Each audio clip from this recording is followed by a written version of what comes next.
Hello student, today I am teaching you social science of class 8. This is your last chapter. This is the government and economic development. So the following topics I already covered in this chapter, like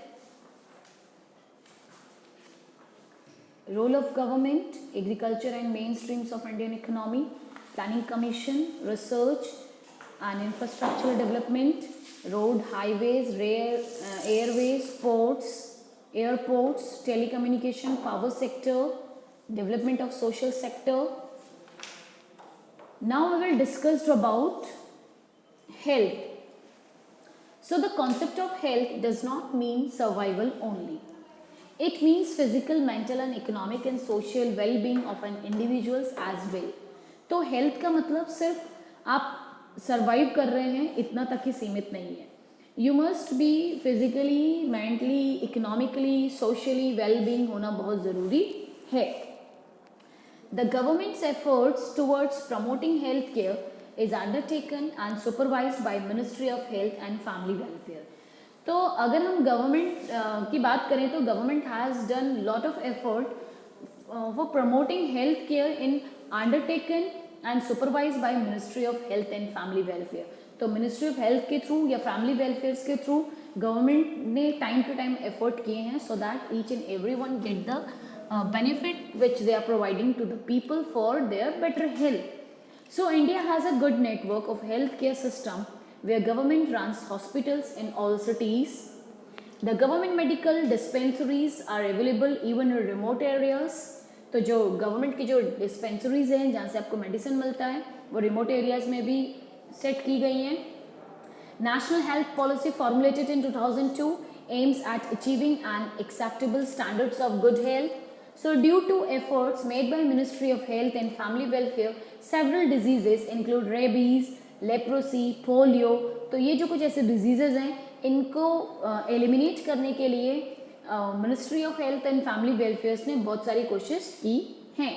So have been brought under control. Average life expectancy has also increased from 32 years in 1950, 51 to 68 years in 2001. Now we will talk about the education. So educated and skilled persons are the backbone of social and economic development. तो किसी भी country में अगर educated people हैं, skilled people हैं तो वो उस कंट्री के बैकबोन की तरह काम करते हैं. In 1951, India's literacy rate was 18.33%, but with the government's literacy drive, it rose to 74.04% in 2001. तो लिटरेसी रेट गवर्नमेंट का बड़ा है, ठीक है, अब वो हो गया 74.04%. Now steps taken by government to promote literacy. अब गवर्नमेंट ने कौन कौन से स्टेप्स लिए हैं ताकि हम अपने जो लिटरेसी रेट है उसको बढ़ा सके. So Government of India has taken various steps to promote literacy. First, the annual education budget has been enhanced. जो annual education budget है उसको बढ़ा दिया गया है.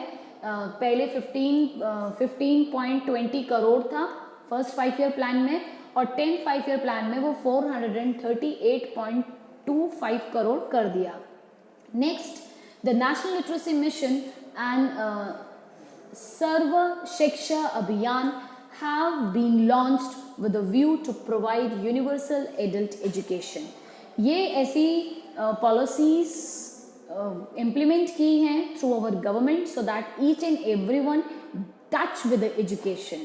Okay, the national policy on education focuses on the special needs of educationally weaker section of the society और national policy of education पर focus किया है ताकि जो वीकर सेक्शन है सोसाइटी के उनको भी एजुकेट किया जाए, उनके ऊपर सुधार किया जाए. N organisation named Mahila Samakhya programme target to bring about changes in the status of women through education. तो एजुकेशन से ऐसी जो महिलाएं हैं जो सक्षम नहीं हैं उनको उनके इम्पोर्टेंस बताई जाए. नाउ पॉवर्टी ऑलिवेशन, ठीक है. So poverty refers to the situation in which a person does not have sufficient income to fulfill his basic necessities like food, clothes, shelter, etc. तो पॉवर्टी एक ऐसी सिचुएशन है जिसमें पर्सन अपनी सफिशिएंट नीड को fulfil नहीं कर पाता, जो उसके पास पर्टिकुलर इनकम आ रही है, चाहे वो फूड की बात करें, क्लॉथ की बात करें, शेल्टर की बात करें. So since independence government has taken various steps to eliminate poverty. Some of these are listed. तो पॉवर्टी को एलिमिनेट करने के लिए कुछ स्टेप गवर्नमेंट ने लिए हैं, पॉलिसीज बनाई हैं. जैसे फर्स्ट है प्रधानमंत्री रोजगार योजना. It was launch in 1993 with the aim of creating self-employment opportunities for educated unemployed youth. तो जो पढ़े लिखे हैं बट वो एम्प्लॉय नहीं है, तो ऐसे पर्टिकुलर पीपल्स के लिए 1993 में गवर्नमेंट ने प्रधानमंत्री रोजगार योजना बनाई है जिसमें उनको रोजगार प्रोवाइड किया जाता है. Next, rural employment guarantee programme. It was launched in 1995. It aimed at creating self-employment opportunities in rural areas and small areas. तो जो रूरल एरियाज हैं, स्मॉल एरियाज हैं, जहाँ पे पीपल्स के पास एम्प्लॉयमेंट नहीं है, उनको सेल्फ एम्प्लॉय की अपॉर्चुनिटीज प्रोवाइड की गई है. नेक्स्ट, स्वर जयंती ग्राम स्वराज योजना. So it was launched in 1999 to bring the poor families above poverty line by organizing them into self-help group. उनको सेल्फ हेल्प ग्रुप की तरह ऑर्गेनाइज किया गया है ताकि वो अपनी पॉवर्टी लाइन से ऊपर की कैटेगरी में आ जाए, और स्पेशली जो पुअर फैमिलीज है उनके लिए. फिर है प्रधानमंत्री ग्रामोदय योजना. It was launch in 2000. It gives additional central assistance to states for basic service such as primary health, education, shelter, drinking water, electrification etcetera. तो ये कुछ फैसिलिटीज़ हैं जो ग्रामीण एरिया में जो पीपल रहते हैं उनके बेटरमेंट के लिए primary health, education, shelter, drinking water, electrification facilities has provided government to the such types of sectors. Then another one is Antyodaya Ann Yojana. So it was launched in 2000 to make subsidized food grain available to poor families. जो poor families हैं, जो food afford नहीं कर सकते, तो उन particular families के लिए food provide किया गया है through government. The problem of housing and urban development corporation has made a significant stride to provide house for every section in both urban and rural areas. तो main problem housing का भी है.